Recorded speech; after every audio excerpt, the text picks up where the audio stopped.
Hello, hello, hello! Welcome to my Iloilo vlog. So, mapod siya pagbalik na to voice over, guys. Sorry kaayo.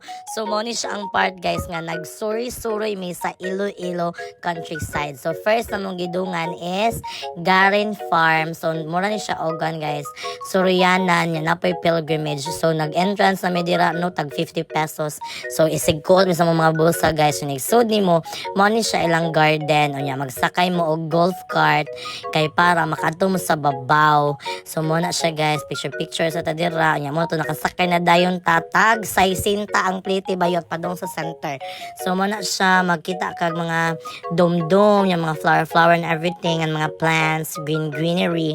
Anyways, paspas ta, guys, kay magdali man ta, guys, no, kay lagi daghan man tag suruyan. So mo na siya sa kanata niya. Inikabot mo sa center mo ni dira makita nimo ang katong dako nga cross niya.